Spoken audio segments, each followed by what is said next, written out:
If you speak the truth, have a foot in the stirrup.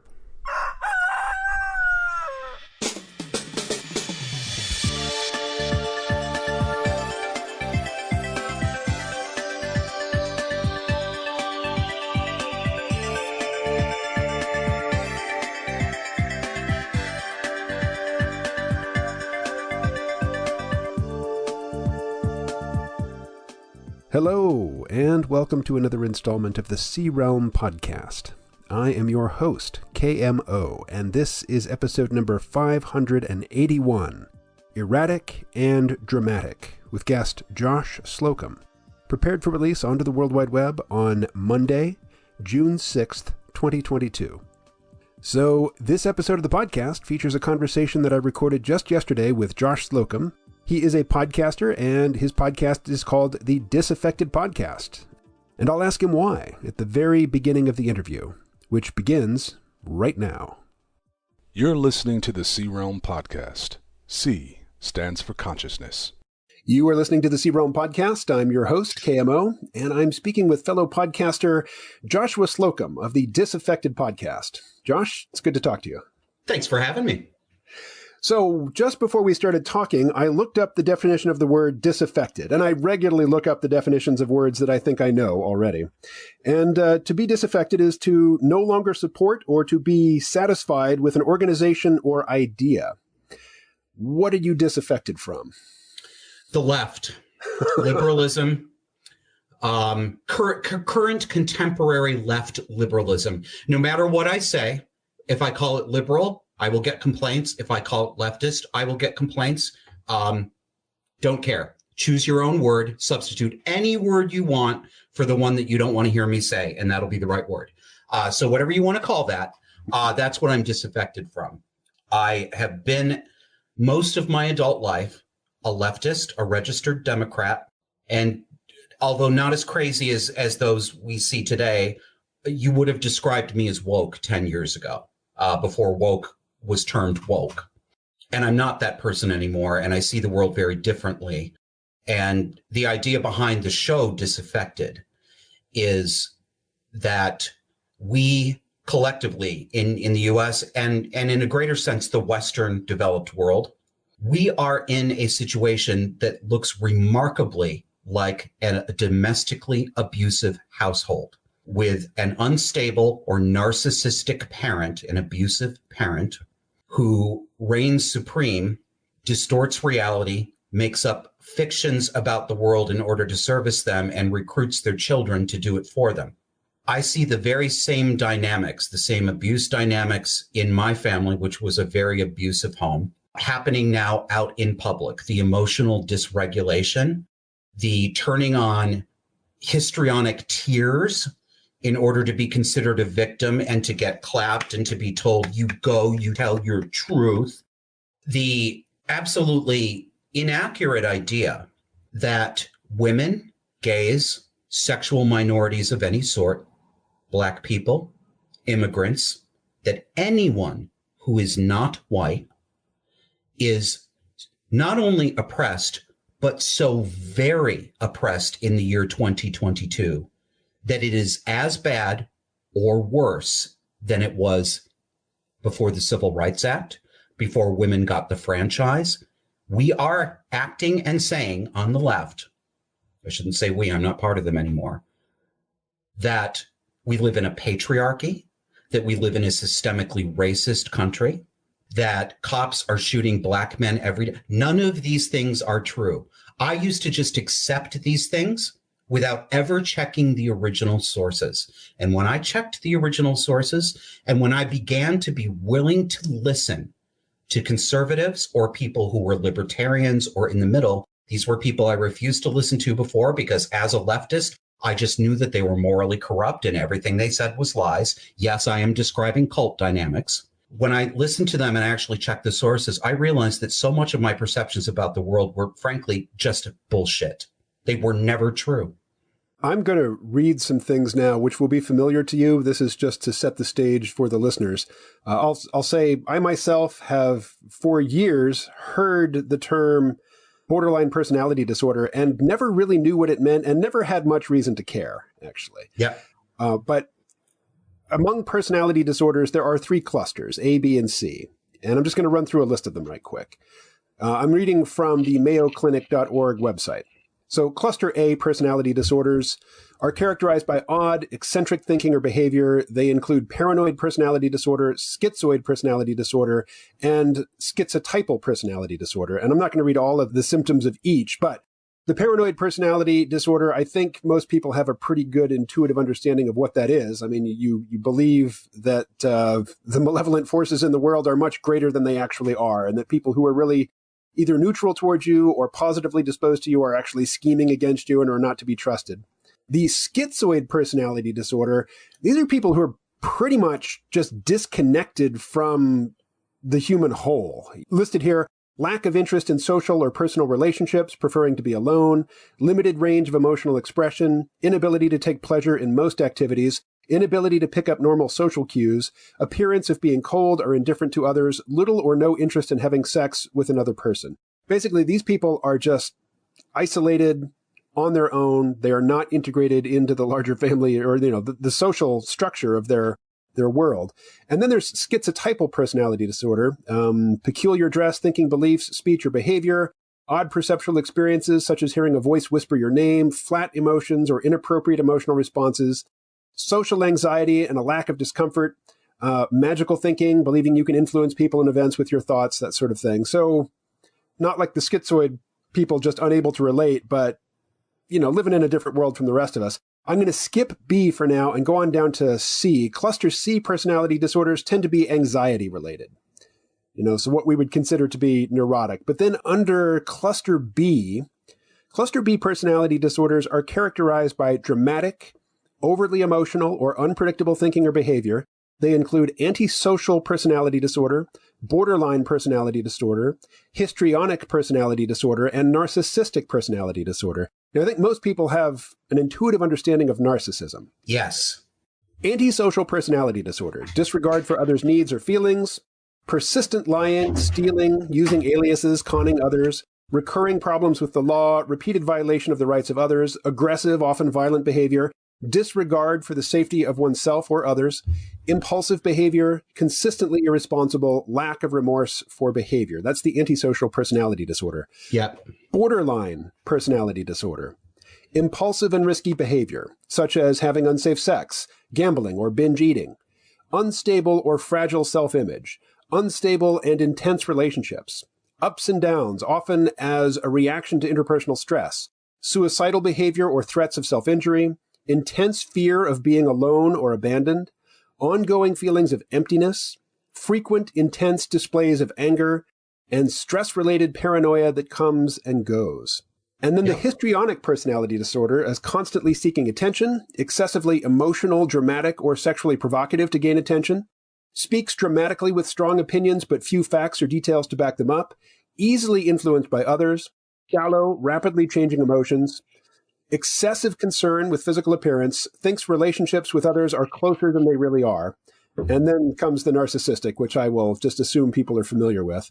So I will stop there and just ask you to speak more generally about your interest in the cluster B personality disorders and how they relate to things we've already talked about.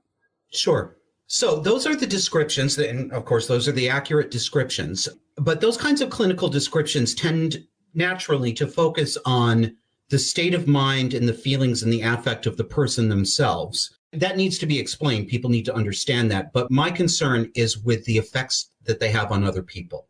And this bothers me a lot. We have a linguistic convention. I do it, you do it, everyone who speaks English in this country does it. When we speak of such people, we will say, she suffers from borderline personality disorder, or she suffers from narcissistic personality disorder. No. You, we, the husband, the wife, the children, the coworkers, we suffer from her borderline personality disorder. We suffer from his narcissistic personality disorder. Yes, I acknowledge their suffering. I can see it. It's in my family. My moral concern is not with their suffering. My moral concern is with their victims. So I am biased. I do not apologize for it. That's my stake. And I'm mainly concerned with cluster B. These are called the erratic and dramatic personality disorders. And although only one of them is named narcissistic personality disorder, all 4 cluster B disorders share narcissism as a core trait. And I know that there are some people, and there are some friends of mine who disagree with me on that. I'm giving you my view. You may disagree. But the narcissism is present in all of them. The excessive self-concern without concern or without effective concern for the effect of your behavior on people around you and people you claim to love. So narcissistic personality disorder is probably one of the most recognizable, but people only recognize 50% of narcissistic personality disorder. It's very easy to recognize the grandiose narcissist, right? I think Trump is a grandiose narcissist. I do not think he is as malignant as I used to believe. I think I made a very serious mistake. I had Trump derangement syndrome. I do think he is heavily narcissistic, but I do not think he is nearly as malignant as I believed he was. There is another kind of narcissism. It is variously called covert narcissism, vulnerable narcissism, or sometimes empathic narcissism. These are professional victims. These are the self-absorbed people. Instead of being grandiose, they don't flash their jewelry. They don't flash their sports cars. They don't go into bars and claim they're the greatest lay ever, right? Instead, they moan and whine about how hard done by they are, how they're a woman of color and every white man who she's ever met has mistreated her, or he's a man whose every single girlfriend was terrible and horrible and they all took advantage of him and he never did nothing wrong, and da-da-da-da. They're wound collectors. And they appear very soft and fragile and vulnerable. But when they are provoked, and by provoked, I mean when they are not serviced, when they are not catered to, when they are not flattered, they get aggressive, mean, they lie, they engineer smear campaigns to ruin your reputation. They try to turn your family and friends against you. They are not fragile little creatures. They are wearing something that I call the wounded bird camouflage. Do you remember the cartoon from our childhood, Rikki Tikki Tavi? The mongoose? Yes. Do you remember that? Mm-hmm. Okay. Anybody who knows the Rudyard Kipling story, Rikki Tikki Tavi, or who remembers the 1970s cartoon that was made of it, will remember that the antagonists are a pair of cobras. And they are trying to get the human family's baby. You know, they're trying to sneak, or are they going to get that baby? Because that baby looks delicious, right? And one of the characters is a bird. And that bird wants to protect the human baby. She sees that the cobra is going for it. So what she does is she pretends that she has a broken wing and she limps and she lures away the cobra from the baby. Now, she did it in service of good. These people do it in service of evil. That is exactly the costume they put on to reel people in. Now, when you get to antisocial personality disorder, that is the clinical term for what you know colloquially as psychopathy or sociopathy. And let me anticipate an objection that you are going to see in your comments. There will be at least one person who says no, and they will say it very emotionally. And they will say, you are wrong. There's a difference between a sociopath, a psychopath, and an antisocial personality disorder. And that difference is that psychopaths are born, but sociopaths are made, and da-da-da-da. No. That is one interpretation, but it is not true that that is the agreed upon definition. You can find mental health pros who will confirm for you that no, it's not true that the mental health Bible says sociopathy and psychopathy are different things. Some people define it that way.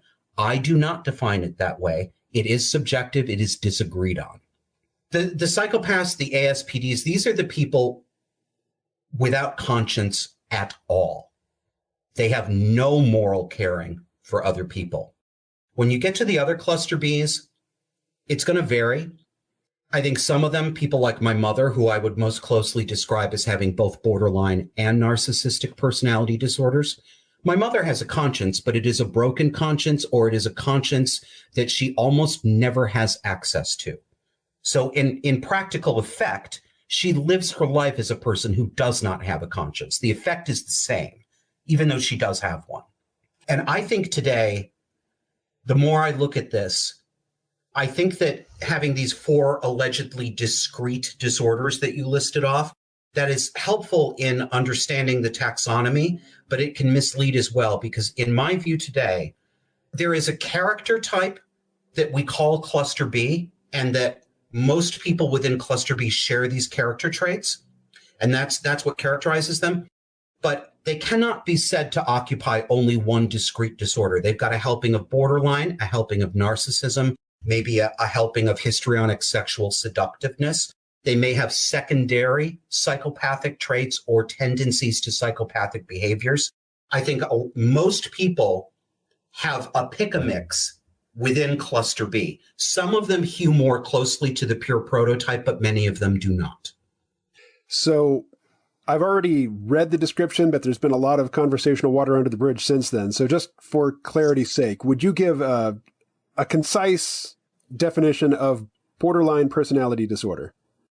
Emotionally unstable, no consistent sense of self or identity, constantly changing hair color, interests, sexual partners, lifestyle choices, rapid oscillation between moods of elation and happiness and absolute despair and suicidality, mixed in with explosive anger toward other people. Those are the core of borderline personality disorder. They often tend to be manipulative. They will lie. Sometimes they don't even know they're lying. The interesting thing about borderline personality disorder, I'll give you a little etymology, because the name is confusing to people. It gives the connotation that they're not fully a thing, they're only on the border of a thing. That is incorrect. They are fully, completely personality disorder. They're not on the borderline of having a personality disorder. They are there. What borderline means, the origin of this term, goes back to psychoanalysis. And it is describing someone who lives on the border between neurosis and psychosis. Neurosis, or neuroticism, is maladaptive mental habits, rumination, tendency to depression, overthinking and worrying, what they would have called in the 60s and 70s hang-ups, right? This is neuroticism. We all have a level of neuroticism. Some of us have very low neuroticism. Others, hello me, have very high neuroticism. Psychosis, however, is when you become actually disconnected from reality. There's a break there. So these people live on the border and they vacillate between being high neurosis and low psychosis. And I'll give you an example. There are many other examples of how a borderline can go into psychosis. This is just one that I offer you.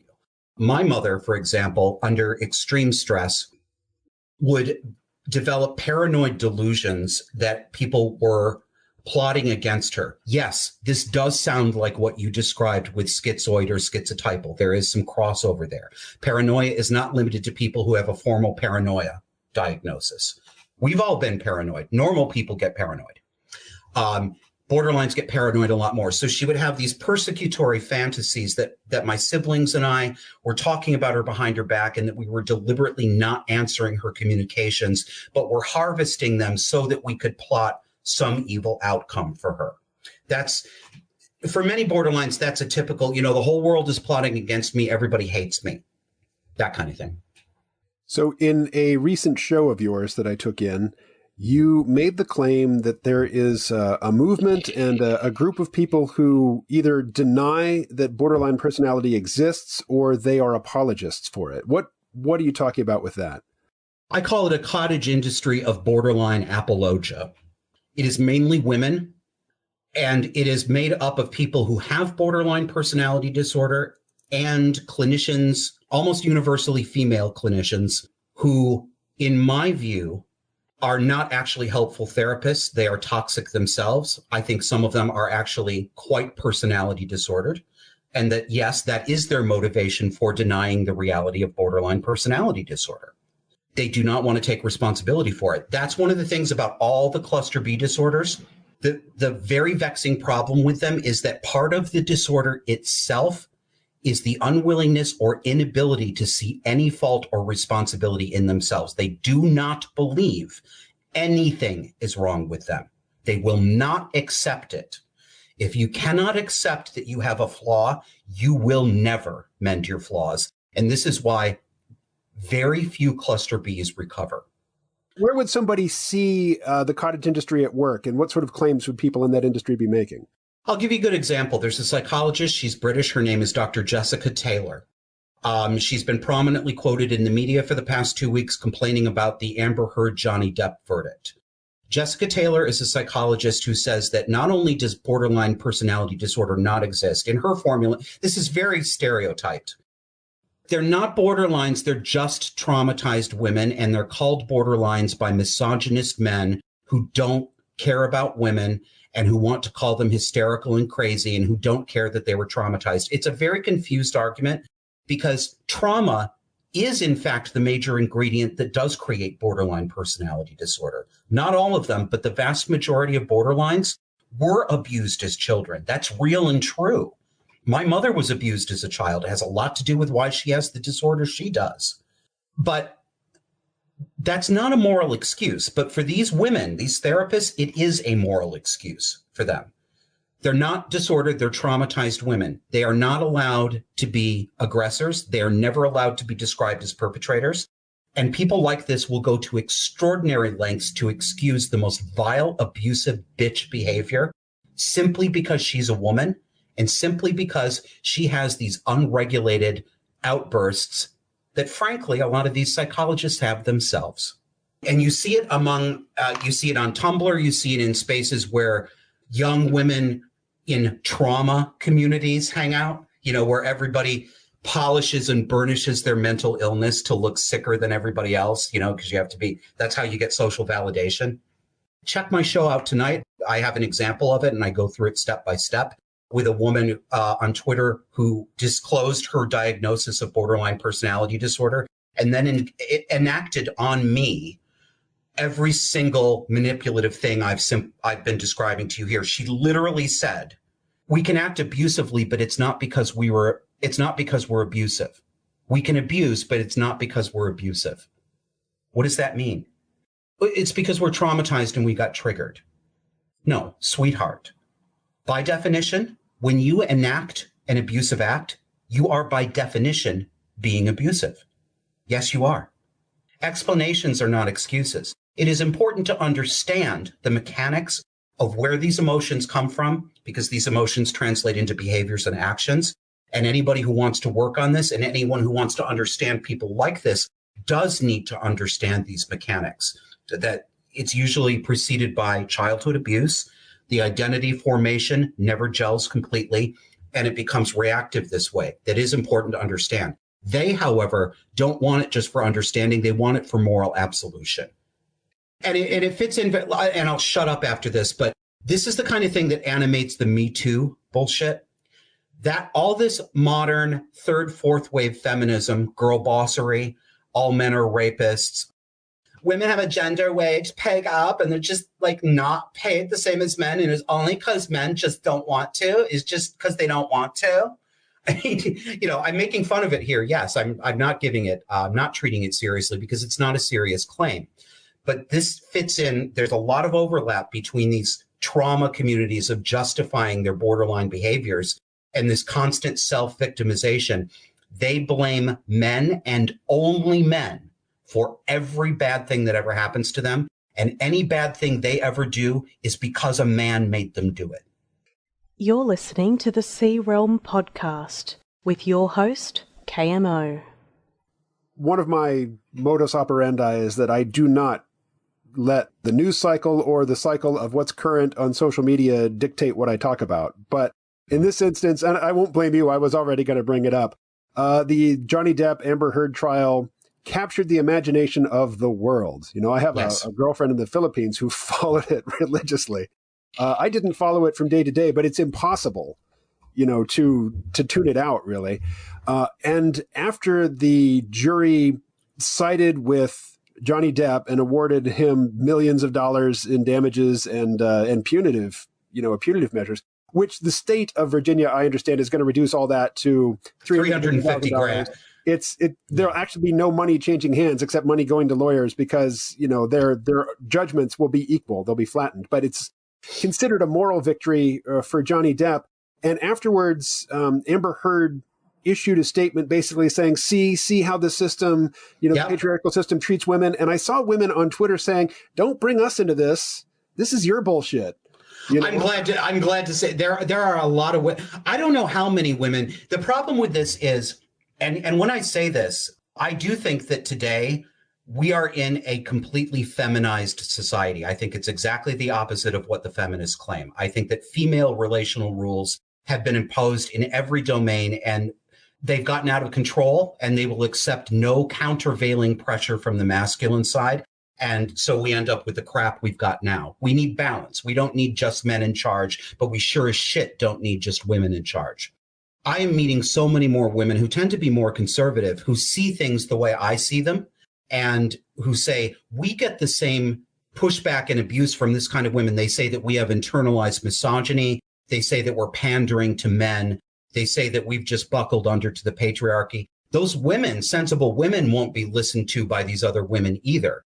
So I can't tell you how it breaks down in terms of percentages, but I think the reason why the Johnny Depp Amber Heard trial did capture the public's imagination, at least in some degree, is because it showed an example of something that millions of households already know and are already living through. I don't care anything about celebrity. I've never been particularly interested in either of these actors. I don't hate them. I'm absolutely uninterested in them. I am interested in this trial, and I have featured it on my show because it is a crystal clear public example of what borderline and histrionic personality disorder can do in a relationship, because everything that was described on the stand, this is not celebrity behavior that only kooky Hollywood people do. This is personality disordered behavior that abusive households go through with ordinary people every day. When Me Too was first emerging as the meme of the day or the meme of the month, somebody I was in contact with, talking on Twitter with, and somebody I've met in real life, somebody I've been to conferences with, who is, he's a Marxist, but Marxists weren't so crazy, when I was hanging out with him. We were discussing something, and I forget even what we were discussing, but I said something, and he came back with just the slogan, "Believe women." And, I thought, that's nuts. That's absolutely nuts. To anytime a woman makes an accusation, that it should be taken as gospel until the man, successfully defends himself. And with certain accusations, there is no defense. Your attempt to defend yourself is just evidence of your guilt. Yeah. And everybody knows lying, conniving, manipulative people, and everybody knows some women who are like that. And so the idea that women are to be believed, upon their initial accusation, point blank, to me is absolutely insane. And to see what I thought to be a normal, rational person just parrot that slogan, that was mind-blowing to me. That slogan and that point of view is classic borderline. Classic borderline. Of course that's what they want you to believe. I mean, you can see easily how it serves every single one of their purposes. They can never be wrong. They will never be disbelieved. They will always be seen as the victim. They are gorging themselves on this. They're at a buffet with this. It is insane. You're right. It's insane on its face. And all you need to do to see that is substitute the word men, believe men. Everybody will be like, all men? What are you talking about? But no, it's a woman. It's a woman. She must be telling the truth. It is so frustrating because violence against women is real. And it's dangerous. Men are stronger than women. When there's going to be an abusive relationship, it is much more likely that the man will kill the woman than it is that the woman will kill the man. I have seen this with my own eyes. My stepfather tried to murder my mother in front of us when we were children. I know what male violence does. I know how frightening it is. It's real. But it is not the case that simply because that's the case, that all men are like that, or that all abusive relationships are only the man hurting the woman. There's no justification There is no moral excuse that can be found anywhere for what my stepfather did to my mother. Okay? So what I'm about to say is not an absolution. However, my mother provoked many of these fights deliberately. I watched her do it. I watched her humiliate him. I watched her push his buttons to the point where he was shaking with anger, where she would not let him walk away, where she would follow him around and scream at him, and she would do it particularly in front of his mother or her mother. She wanted to emasculate him, and sometimes she ended up getting beaten. Doesn't excuse him beating her. I am not saying that. But I can tell you from the inside that these domestically abusive relationships are often mutually antagonistic because the psychological imbalances in both people are complementary and feed off each other. I think that's one of the messages from the Depp Heard trial. Absolutely. No, he's a mess too. Involved.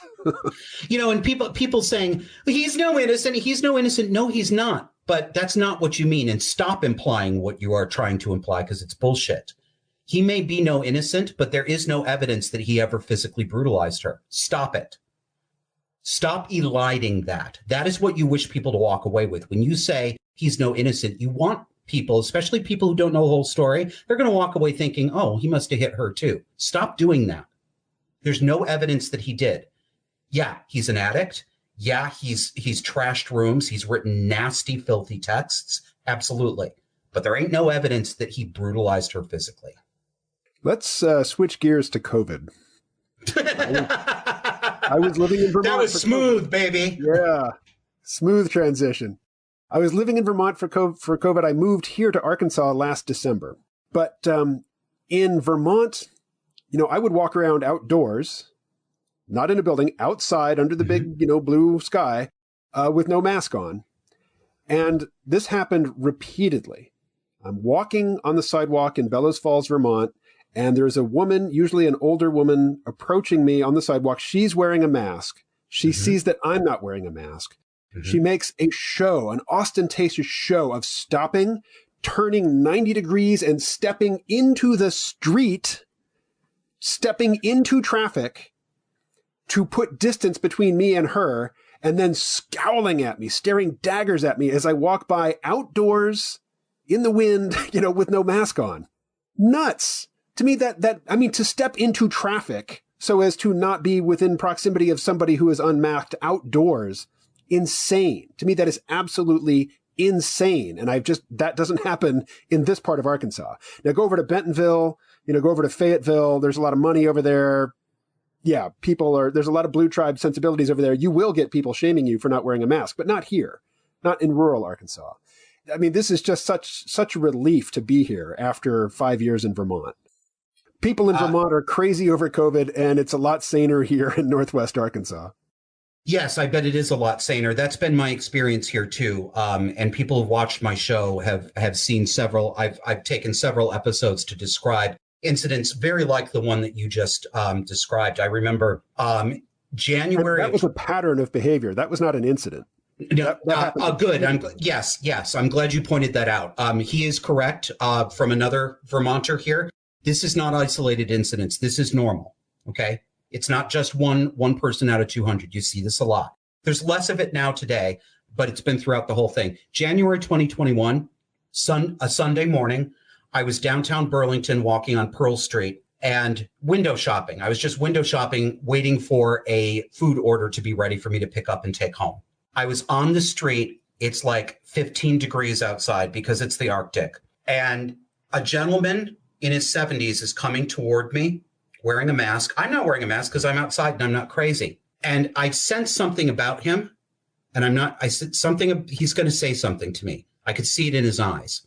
And he was a big wimp about it too. He waited until he was past me so that we weren't making eye contact. And as soon as he walked past me, he said really loudly, "Where's your mask?"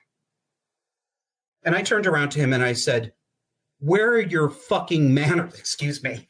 That is what I said, but you may have to bleep me if this is a swearing-free show. Many, many incidents like this. And in fact, I talk about one tonight that happened just this week at the grocery store. This is still going on here. A woman had a freak out at the cash register because she was demanding that the cashier put on gloves to touch her order, and he said no. And she threw a fit. So you describe yourself as a former progressive Democrat. I have been culturally of the blue tribe my whole life, but electorally, mostly because of my opposition to the drug war, I've voted libertarian for decades. So, I'm not really divorced from the Democratic Party because I was never a Democrat. I see. But I grew up in the 80s, and in the 80s, the people who were so proud of their own moral superiority and who thought that it gave them license to coerce others were conservative Christians. Correct. And so I'm not disappointed in the behavior of the right. They haven't changed that much from my perspective. But over the last decade and a half, the blue tribe has lost their shit. I mean, they rub their shit in their hair now. Whereas when I grew up, when I was forming my opinions about the world and my political orientation and my social orientation, the Democrats seemed like the adults in the room. And now they just seem not just childish, but just deranged. But at the same time, like Trump derangement syndrome, a lot of people don't even like to hear that phrase, but I see it, But there's a danger of I see Democrats who think that if Trump says it's Tuesday, it must be Saturday. So, if you're going to be reflexively to take the opposite position reflexively, then you're very easy to manipulate. Yes. So I'm concerned that defining oneself in opposition to the insanity of the blue tribe can drive you into an insane position. That it's not helpful to be consistently just focused on the insanity of the blue tribe and then taking the opposite position. I think the term is reflexive radicalization, or, it's like a mirror image of the radicalization of the left, that people just rejecting the current craziness of the left, they can push themselves into just a diametrically, but, identical position. It's equally unworkable. Yes, reflexive opposition. I would say about the right, you are correct about who the censorious people who wanted to impose the way they lived onto other people. You are correct that it was the Christian right. And I may not have heard you correctly, but if I did hear you say that they haven't changed much, I would disagree with you. I believe that the right has changed as much as the left has changed, but in a better direction. I was there for this. I remember the moral majority. I know what forces made my homosexuality as a young teenager difficult. So I experienced those people. Those people are not nearly as numerous anymore, and they do not have a cultural megaphone. Even by conservatives, they're not seen as that respectable. So no, they have indeed changed. They are not in the catbird cultural seat anymore. And one of the big problems with the left is continuing to pretend that it's 1982. Just like BLM is pretending that it's pre-Civil Rights Act, just like hardcore feminists are pretending it's pre-suffrage. It's nonsense. It's not true. Why are they doing this pretending? Very simple, because they need a conflict to build their identity on. Don't believe these people. Don't take them at face value. They don't want to solve problems. I know they say they do. I know they say they want to solve racism. They want to solve poverty. They want to solve what they call misogyny. None of that is true. They are living for conflict. They get narcissistic and egotistical supply from acting out a role where they are seen as public saviors, so that they are getting rid of the terrible persecutory man who's making everything miserable for everybody else. That is why they are never satisfied. That is why when they do get a law passed that addresses some of their concerns, they move on to the next thing and they continue to say it's as bad as it ever was. This is an endless conflict because for them, it has to be endless because solving the problem would take their identity away from them. Yeah, that's a point that many progressives make today, is that the Democrats are in power. They've been in power for a while now. They could well have shorn up the right to an abortion. They could well have taken action to reduce the availability of dangerous weapons, and they haven't, because it is the anxiety, it is the fear, that gives them power. It's a fundraising tool. It's just useful to have the threat be ever present. Well, we are near the end of our time. Let me switch things to a lighter topic. I get the impression that you're doing your show from a community TV station in Vermont. Is that the case? No, it's a private studio. I have a business partner. The other guy behind the show's only 50% me. The other guy is Kevin, my friend and business partner. He is actually a professional audio and video technician. He has studios in multiple parts of the country. This is one that he keeps in Burlington. So the only reason that the show looks and sounds the way it does has nothing to do with me. It's all to do with Kevin's expertise and his infrastructure. I could not have produced the kind of thing I produced on my own. So yeah, it's not we've just got a black curtain behind us right now because we don't have enough money to build a new set. Wow. When I was living in Vermont, I shot video for a local community access TV station, and I would do my own live streams from their studios. Yeah. And I had somebody in a control room, live switching it. And that was that's what Kevin's doing, except he's doing it in Albany while I sit in Burlington. Oh, I see. Yeah. There were things that I really loved about Vermont. And, even the political culture of Vermont. Like, I did a radio show and I did live streams. I could get the lieutenant governor on the phone, for a comment with no notice, really. So, it's a small state. I could get elected representatives to comment on anything. That was nice. Yes. I don't make a lot of money and I don't qualify for Medicaid here in Arkansas, but I did in Vermont. Let me tell you a fun story about that, though. As I mentioned, I'm 54. I'm on TRT. I'm on testosterone replacement therapy. Okay. Yep. And it's fairly expensive, and I'd rather not pay for it. So I wanted to see if the state of Vermont would pay for it. And I got an appointment with an endocrinologist, and he said no. He said he would want me to completely go off of it, and then he would introduce very small doses. And the only thing that he thought was a legitimate reason for a man to take testosterone would be because of erectile dysfunction. And, I wasn't sexually active. That's not the only thing that our bodies need testosterone for. Well, in his opinion, it was. So he said, absolutely not. No, I won't prescribe it for you. But then in passing, he mentioned I know where this is going. Prescribing it to trans men. Because trans men are women. There's no such thing as a trans man. No one ever changes sex. There's no such thing as trans women. They are men.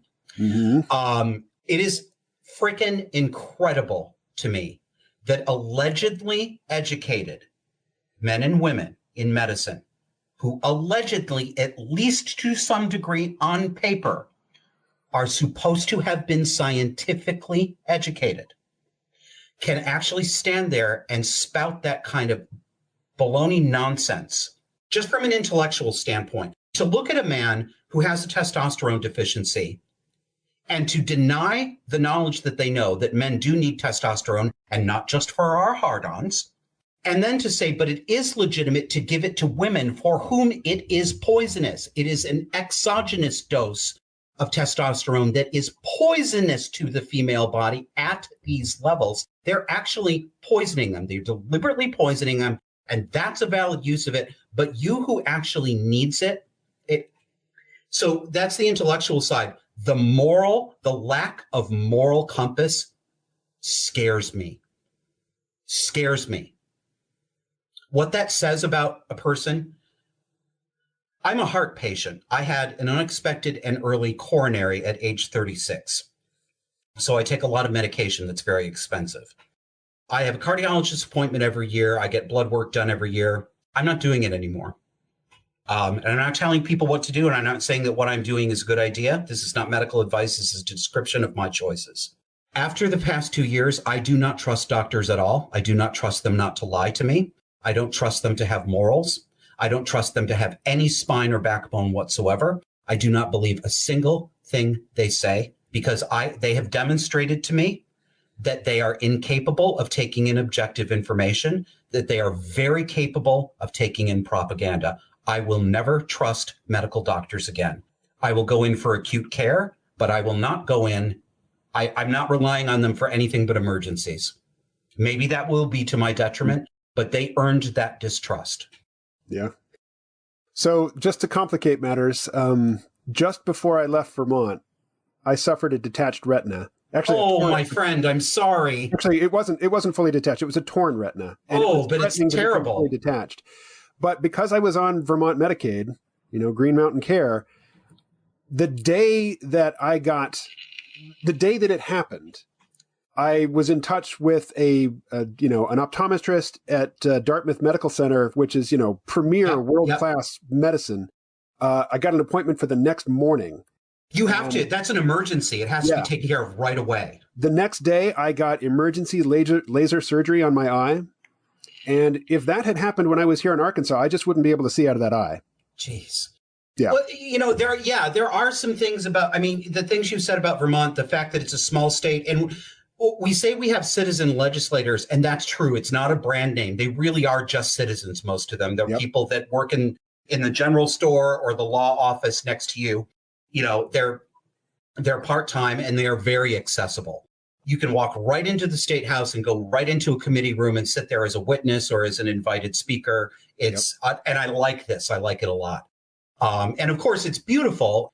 New England feels like home to me. The architecture, the New Englandishness of it feels like home to me. Oh, it's Other parts of the country do not. The Plains, Texas, they have lots of charms going for them. The landscape, I find a nightmare.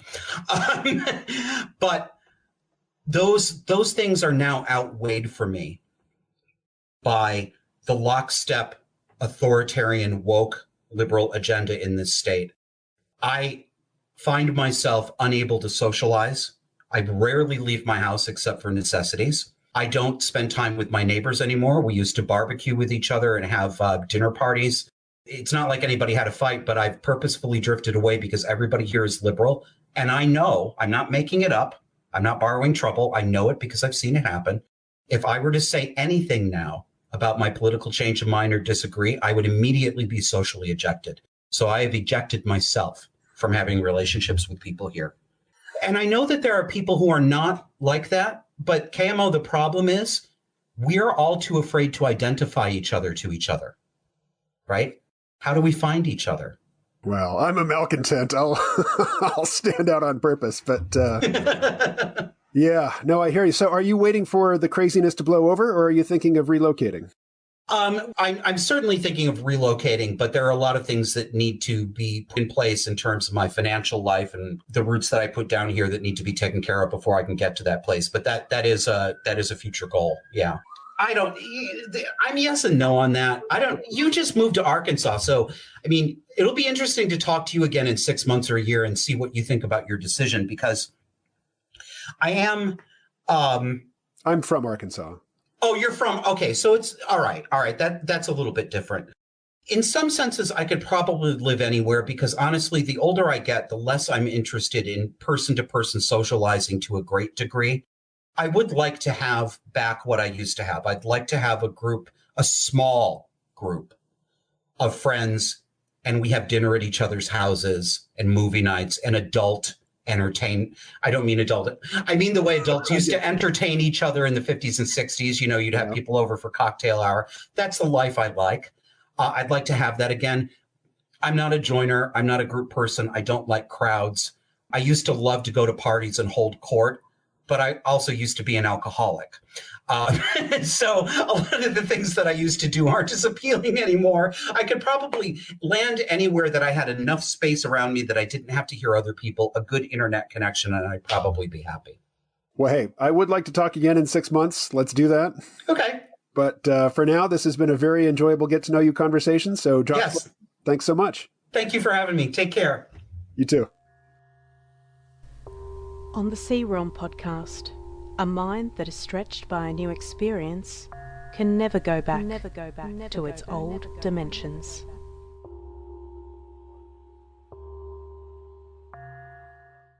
All right, that was Josh Slocum.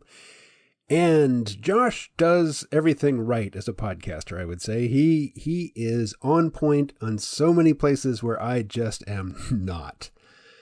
He does his show on a particular schedule. I used to, for more than 10 years, I put out a podcast every Wednesday, rain or shine. It's gotten very erratic, as you know, and not just for the main C-Realm podcast, but the long-suffering C-Realm Vault listeners also have to put up with a very erratic publication schedule from me.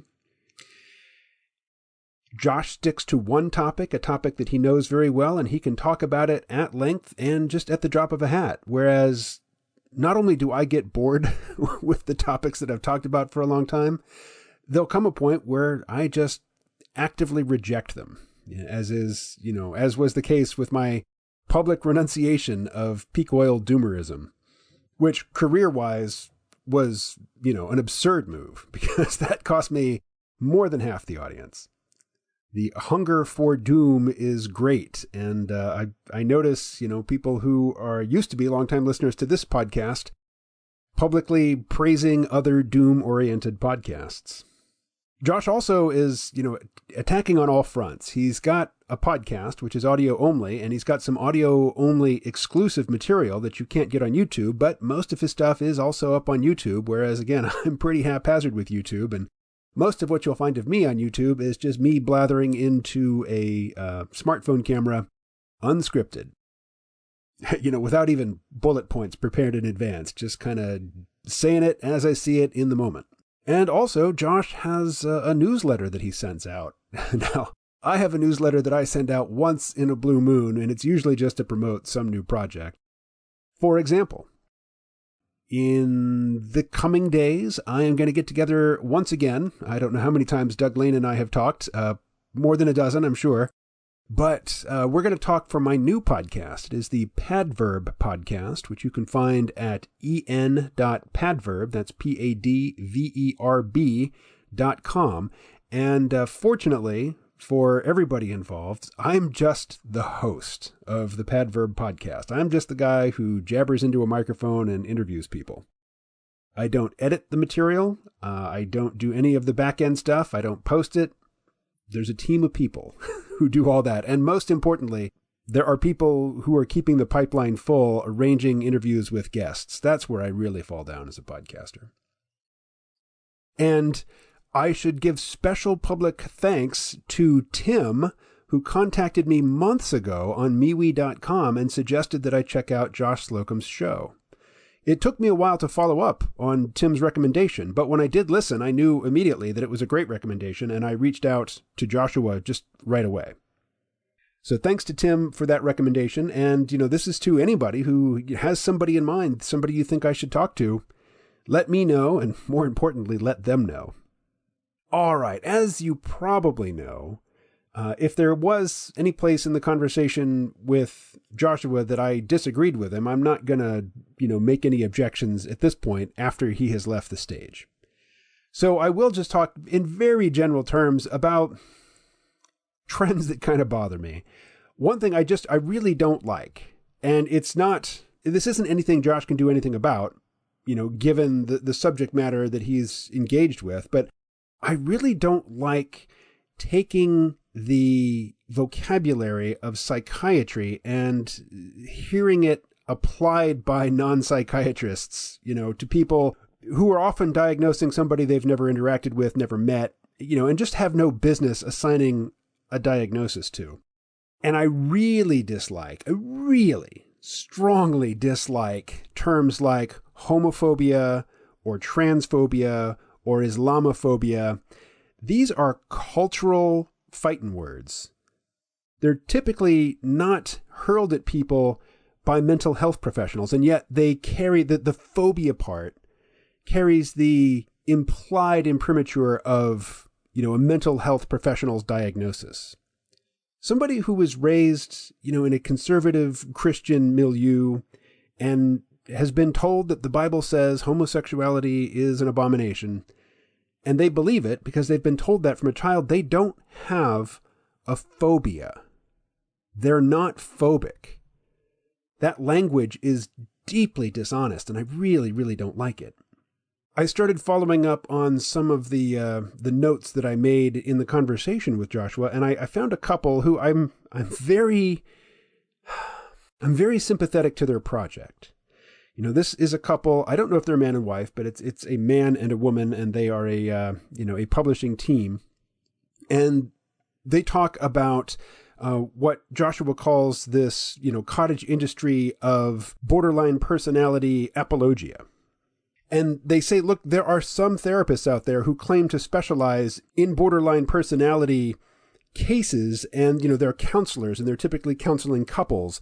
But if you fall into the clutches of one of these counselors and you are not the borderline personality partner, you're the other partner, the counselor is going to take the side of the borderline personality and tell you that you have to go to any length that they demand to accommodate them. Now, I have no problem with anything that I've told you so far. The thing that I disliked was the use of the word characterological disorder, a disorder of character. Having poor character, I just don't think that needs to be couched in clinical language. If you're a liar, it's not a pathology. You're a liar. If you have no empathy for people and you abuse them and you manipulate them for your own ego gratification, narcissist is enough of a, just a colloquial term that I'm okay with it. But putting any other language on it to pathologize it or to make it sound clinical, I just don't think that's helpful, unless, of course, you work in a mental health field. So again, nothing that I'm saying here should be construed as a criticism of Josh. These are just the issues that come up for me when I start talking about human interactions, the way people behave toward one another, the way they manipulate one another, the way they form, large social structures to coerce people into doing things that they don't want to do.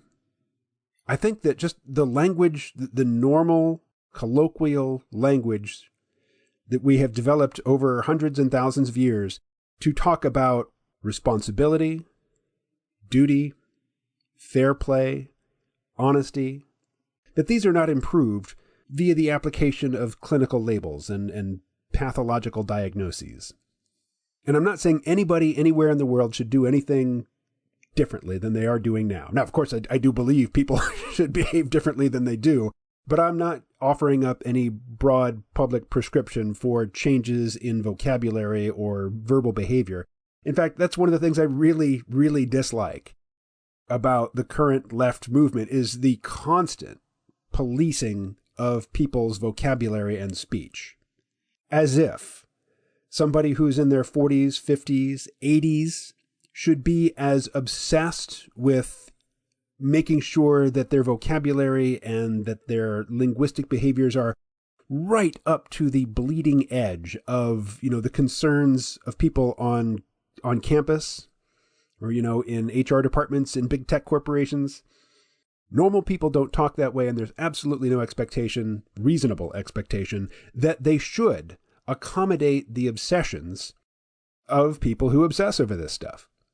And if it sounds like I'm emotionally charged on this issue, to some degree I am, but also, those of you who have listened for years, that I have, or at least had, a three-legged black cat named Mocha who has lived with me. She started her life in Arkansas and then moved to Maryland and then Tennessee and then New York and then Vermont and finally back here to Arkansas. She died earlier today. I buried her in the garden. So not eliciting sympathy, but I know that a lot of you have been hearing about her and her antics for over a decade now. To say that she will be missed, it's quite the understatement. Okay, on the topic of announcements, directing you to other things that I've worked on and that I would very much appreciate you checking out. First, of course, thanks to the C-Realm Vault subscribers who have for years been doing the heavy lifting to, make podcasting a viable activity for me economically. There is another 25 minutes of conversation with Josh Slocum. And you can hear that on the most recent episode of the C-Realm Vault podcast. That's episode number 428. It's not anything that comes after what you've heard. It's actually the sort of more informal get-to-know-you chit-chat that took place before the portion of conversation that you just heard. So in the very unlikely event that you don't know about the C-Realm Vault podcast, it is I used to say a second podcast that I do. Now I suppose I should say a third podcast that I do. But it is a behind-the-paywall podcast that you can only access, new subscribers can only access it via my Patreon page, which is at patreon.com/KMO. And then there is also the Geb webcomic. Geb stands for Greater Earth Betterment Bureau, and it is a story about a bunch of aliens who live under the Antarctic ice They do what aliens are reputed to do, which is kidnap people and give them anal probes. They don't enjoy it. They don't see any point in it. They certainly don't find any satisfaction in it.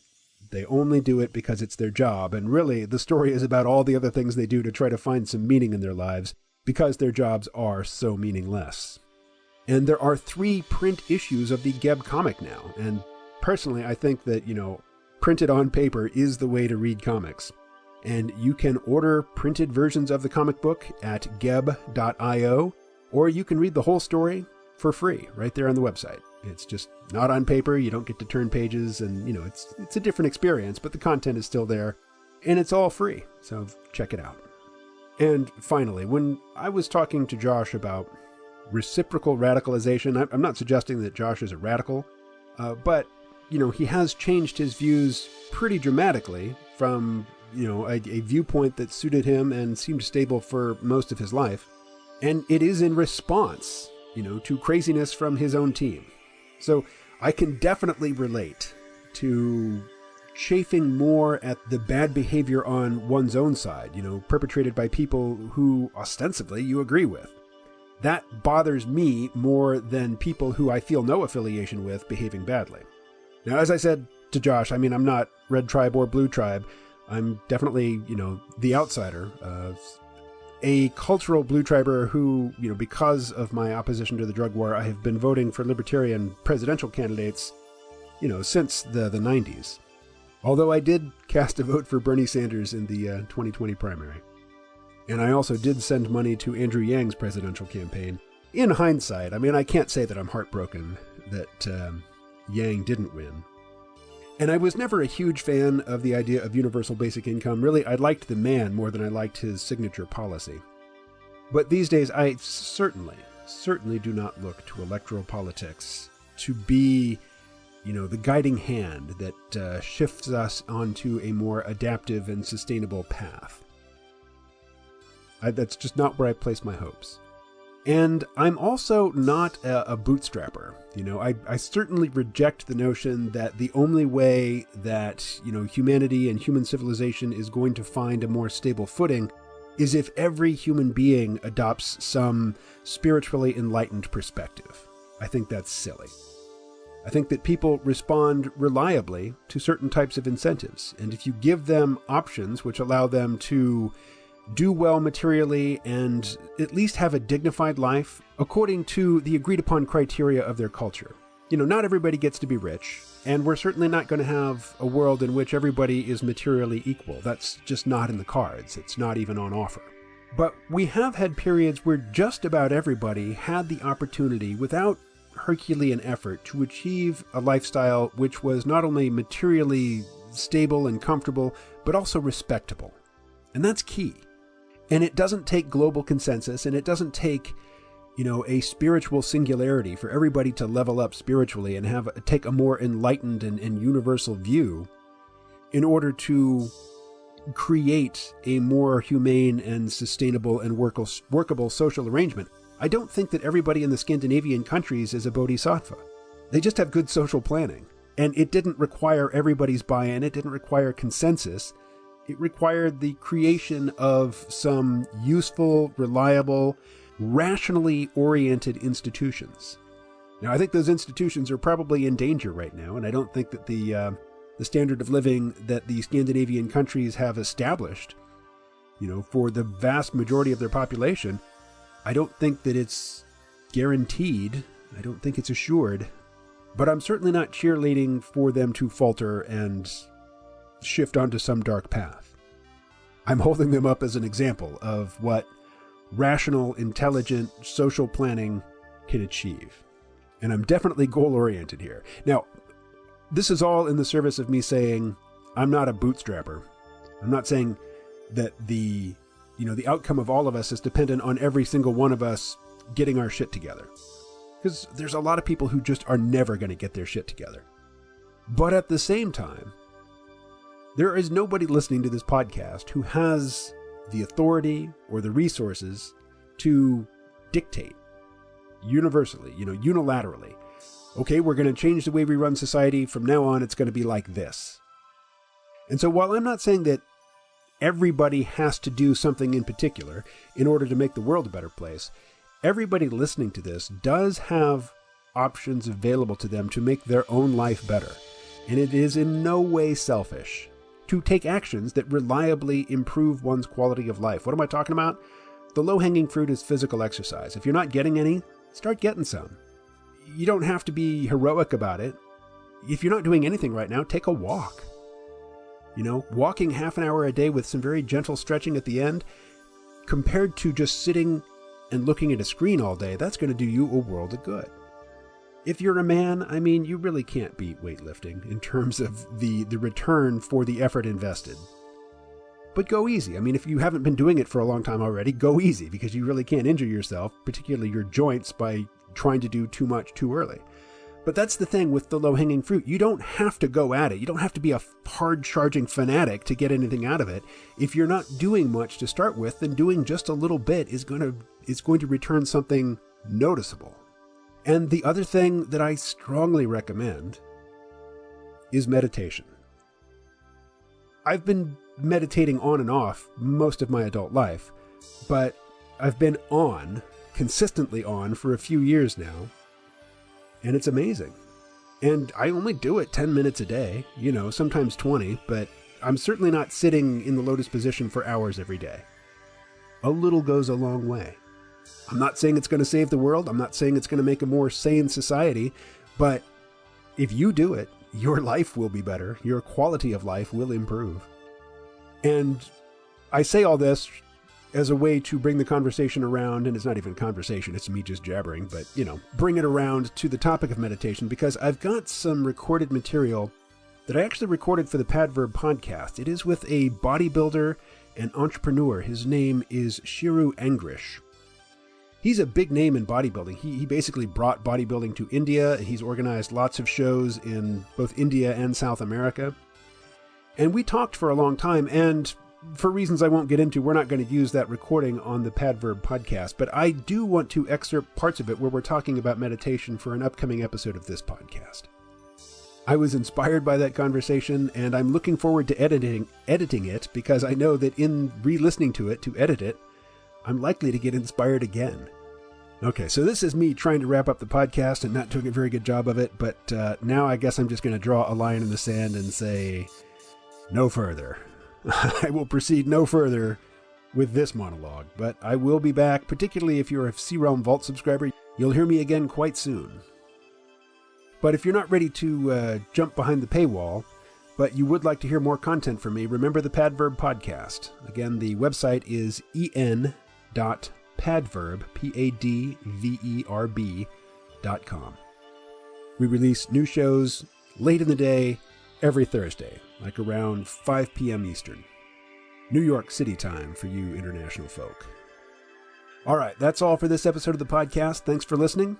I hope you'll check out Josh Slocum's podcast, the Disaffected Podcast, and I hope that you'll tune in for the next installment of the C-Realm podcast, which will be available pretty soon. Talk to you then. Stay well.